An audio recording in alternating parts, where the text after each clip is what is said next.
Жолдош мырза, техникаға қарауға тезелді. Ұлттық қауіпсіздік комитеті төрағасы генерал Ташиев. Мисалы үчүн сигнал түссө, ошол дарек боюнча жеткизип барат, багыт боюнча. Жана ошондой GPS системасы да бар экен. GPS системалары, бул жерде рация үлгүсү, кайсы менен, мисалы сырттагы адамдар менен ичиндеги баары менен байланышып турат.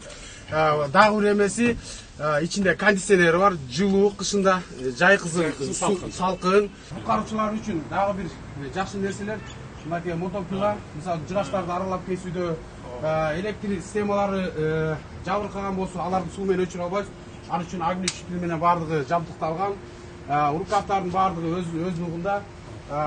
Бул жерде насостордун күчү мурдагы техникалардыкы 40 болсо атмосфера, булардыкы 50-дөн 60-ка чейин атмосфера күчтүүрөөк.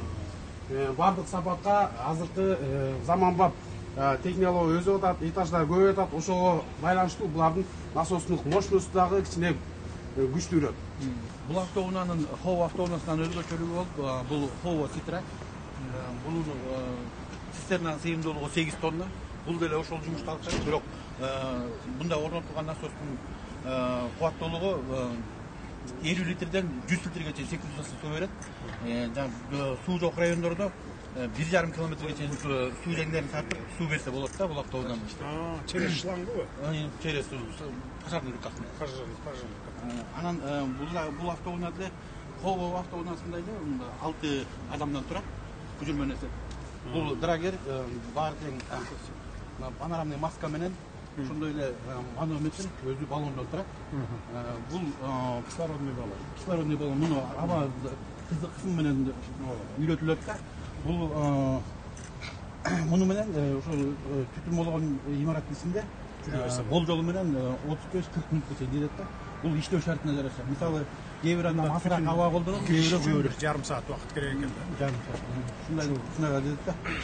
Тигил канча метр бийиктикте? Бул 54 метр бийиктикте. 54 метр канча этажга чейин жетет ошондо? 16 этаждын крышасына чейин жетет. 16 этаждын. Bunun özgöçölüğü belki российский техникага караганда. Лестницасы дагы бар экен, эми ондай вышкасы дагы бар экен да. Гидравлический. Эвакуация дагы кылат экен адамды. А бу жерден болсо адамдар уже пожарына өчүрө берет да. То есть два в одном. И базасы чистый Мерседес. Чистый Мерседес, булар баягы платформасы дагы аябай күчтүү экен.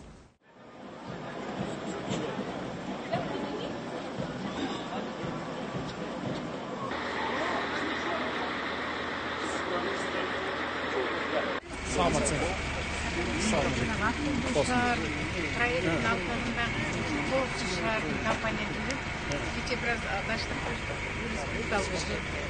169 миллион 347 мың 500 сомдаған.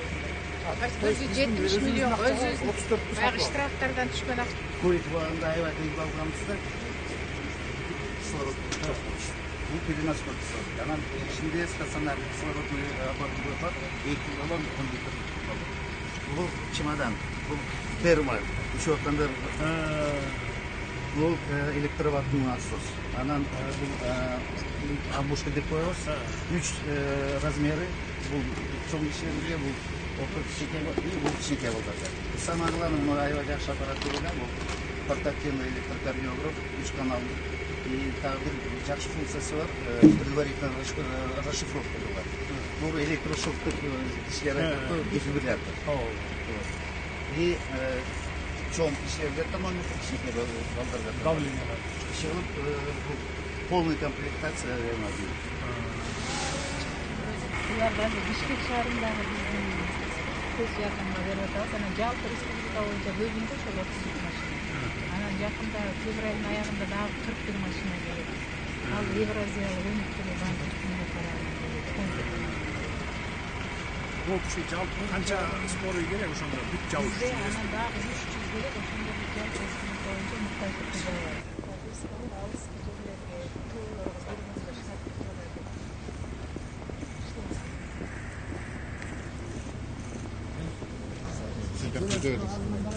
Бұл Зеленстрой, Горсвет, Тазалы, жалпы жонунан 74 техника алдык, 60 келек, ана много сатылып алып.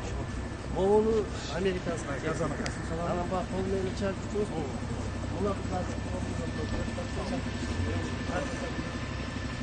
Ошого жакшы экен, бирок негизи картада иштетип көрдүк. Банктарды чаппарыбызга. Чисто заводской да. Чисто завод. Эми бул автобустардын алынышын жеке бюджет өз көзөмөлдөбү? Качествосун, баасын, башкасын ошентип татыктуу болуш керек беле? Кандай экен автобус? Жакшы болуп кетет. Бияк эми менен да. Оплата ушу без наличка көтөрүлдү. Мына ушунун маалында бергиздик. Наличка болсо биз жана транспорттун тарифин көтөрүп атат да. Биз көтөргөн жокпуз. 11 сомдон кала берет. Эгер наличка төлөсө, аларга 15 сом коюлса, что без наличка өтсүн деп. Аны жанагы сеттелерди жазып атпайбы? Туура. Карта менен 10 сом. Тигилерге 15 кылуу, э? Эртең менен водитель келип, айдоочу келип, сменаны ачат, өзүнүн картасын. Бүттү, ачып койду. Сменаны ачып койду. Анан пассажирлар мондай көк түстөгү карталар келип Кийгизип коюп кете берет. төлөм өттү. Анан азыр бүгүндө виза карта жана эл карт картасы менен да төлөмдөр бар, банковский карталар менен. Бунда төлөм бар. Төлөп коюп кирип кете берет. Академиясы аялдамасы.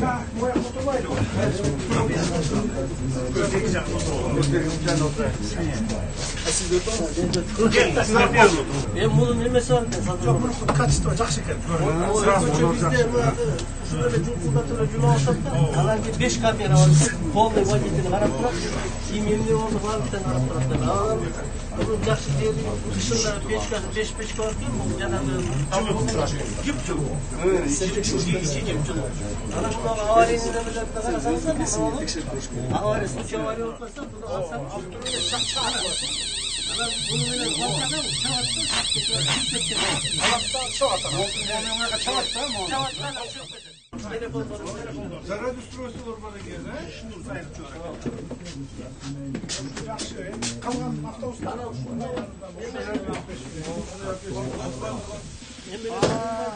инвалиды. Анан тепиги ичкенсе, ошо коляска менен Олар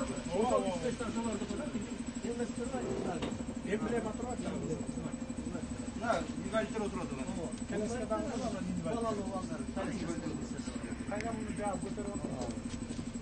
Жаңы автобус айдап жүрүп калат экенсиңер да. Жакшы. Качествосы жакшы автобус. 1,5 миң автобус алып берсек, ошондо бүт шаарга жетет. Булар менен кошо. быйыл буюрса 500 алышыбыз керек. Жанагы электробустан 120 баягы 120 автобус. 120. Ошондо быйыл ар жак бер жагы 500 болуп калат да. 500 болот, да? Быйыл 500 келип калыш керек. 500. 500 өзүбүз. Кол коюлган ушу даярдап Ушундай да. заводдо. Электробустар. Электробусу бар.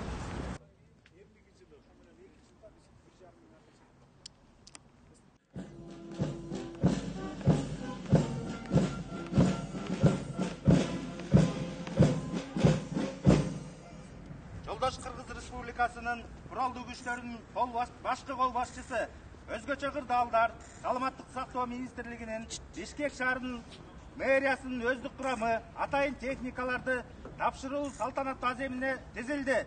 Өзгөчө Кырдаалдар министрлигинин жарандык коргоо башкармалынын башчысы полковник Асанов.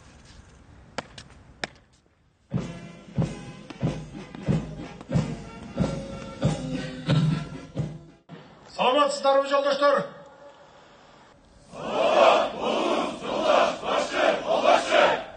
Эркин Турулла.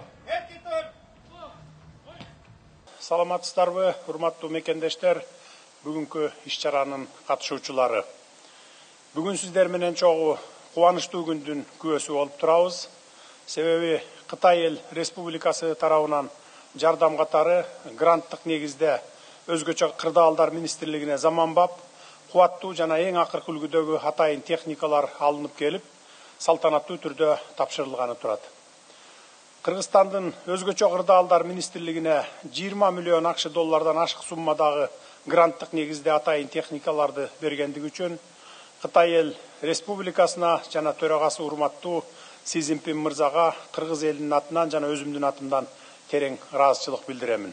Мындан сырткары 33 даана тез жардам унаалары Борбор шаарыбыздын калкын тейлөө үчүн республикалык бюджеттин эсебинен сатылып алынган 120 даана автобустар тапшырылганы турат. Урматтуу замандаштар, Баарыбызга маалым болгондой, климаттын өзгөрүүсү кесепеттүү көрүнүштөргө себеп болуп, натыйжада жер көчкөн, сел жүргөн, суу каптаган, өрт жалган табият кырсыктары элибиздин жашоосуна бүлүк салып, айрым аймактарыбызды экономикалык чыгымдарга алып келди.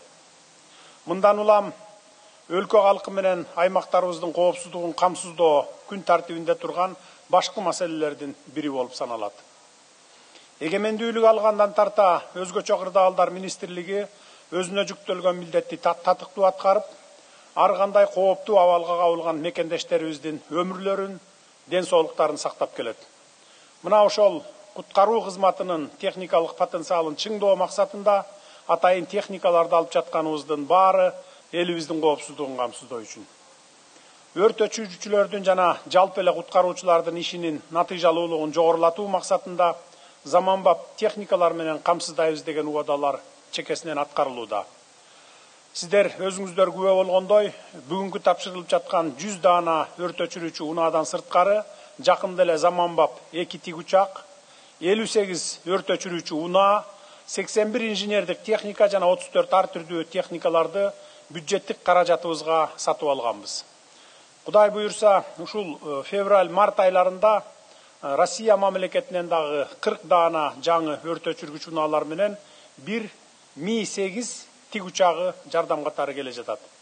Буларды дагы суммасы 20 миллион доллардын тегерегин түзөт. Аларды дагы келери менен тапшырып беребиз. Ошентип жалпы өлкө боюнча өзгөчө кырдаалдар министрлиги муктаж болгон техникалар менен толук жетиштүү болуп, алдыда келе жаткан 15-20 жылга чейин техникалык муктаждыктары жоюлат десек болот. Министрликтердин кызматкерлери күнү түнү дебей күжүрмөндүк менен иштөөгө милдеттүү болушат. Мына бүгүнкү техникалар куткаруучулардын издөө, куткаруу, өзгөчө кырдаалдардын алдын алуу жана кесепеттерди жоюуга багытталган ишин жеңилдетип, ыкчамдыкты камсыздап, бир топ жарандардын ажатын начарына жана элдин ыраазычылыгын алаарына терең ишенемин. Сиздер менен биргеликте буюрса куткаруу кызматында кызмат өтөөнү өзгөчө сыймык алып келгидей кесипке айландырабыз. Урматтуу мекендештер, дагы бир жакшы саамалыкка жарандарыбыздын өмүрү менен ден соолугу үчүн күн түн дебей нөөмөттө туруп күрөшүп келе жаткан медициналык тез жардам кызматынын техникалык базасынын жаңыланып жаткандыгына да азын-оолак токтоло кетейин. Өлкө калкынын саны 7 миллиондон ашып, канат бутагыбыз жайылды. Ошол эле маалда саламаттык сакчыларын айрыкча тез жардам кызматынын материалдык техникалык базасы жетиштүү деңгээлде камсыздалбай, медициналык жардамга чукул муктаж болуп калган жарандарга өз маалында жардам көрсөтүлбөй келатканы жашыруун эмес. Бүгүнкү күндө медициналык тез жардам унаалары аба менен суудай зарыл болуп турган убак. Жарандарыбыздын саламаттыгына кам көрүү мамлекеттин артыкчылыктуу багыттарынын негизгиси катары кабыл алынган, андыктан тез жардам кызматынын материалдык техникалык базасын чыңдоо аракеттерин мындан ары дагы улантабыз. Кадырлуу Бишкек шаарынын тургундары соңку жылдары Ордо калаада автоунаалардын саны артып, жол тыгындары шаардын күн тартибиндеги башкы көйгөйгө айланды. Автоунаалардын санынын көбөйүшү Борбор калаанын экологиясына дагы терс таасирин тийгизе баштаганы коңгуроо катары кагылып келет. Жол тыгыны, экология маселеси, сыйымдуулук жагдайын эске алып, алдыңыздарда турган автобустар сатып алынып олтурат. Мына ушундай Ордо калаанын калкын убайымга салган коомдук транспорт маселеси боюнча атайын тапшырма берилип, газ менен жүрүүчү 120 автобус сатылып алынып келинди. Кудай буюрса, алдыда келе жаткан 1-2 жылдын ичинде шаарыбызга кошумча 1,5 миң автобустарды алып берип, шаарыбыздын муктаждыгын толук жабабыз. Бул коомдук унаалардын күн суук мезгилде жылыткыч жабдыктары менен жабдылганы эл үчүн жакшы болсо, автобустардын коробкасы автомат болгондугу айдоочулар үчүн да ыңгайлуу болот го деп ойлойм. Эң башкысы сатылып алынган автобустардын Евразиялык экономикалык биримдигинин талаптарына ылайык коопсуздук сертификаттары бар.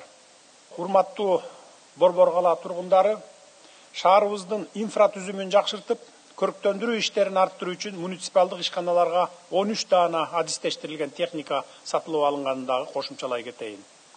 Өлкөбүздүн визиттик карточкасы болгон Борбор калабыздын келбетин жакшыртуу иштери дагы улантылат. Үстүбүздөгү жылдын 1-кварталынын соңуна чейин дагы 64 даана керектүү техникаларды сатып алабыз. Ажайып кооз жаратылышка ээ болгон Кыргызстандын Борбор калаасы дагы ошол керемет табиятка татыктуу болушу керек. Биз бул багытта болгон күч аракетибизди жумшайбыз. Урматтуу куткаруучулар, кадырлуу өмүр сакчылары, сөзүмдүн аягында мекенге кылган ак кызматыңар үчүн ыраазычылык билдирем. Элдин урмат сыйына бөлөнүп жүрө бериңиздер. Элдин ишине жарай турган бүгүнкү унаалар кут болсун. Жараткан Кыргызстаныбызды күтүүсүз кырсыктардан, оору сыркоолордон сактасын. Сиздерге жана сиздин үй бүлөңүздөргө бакубат турмуш каалайм. Бар болуңуздар.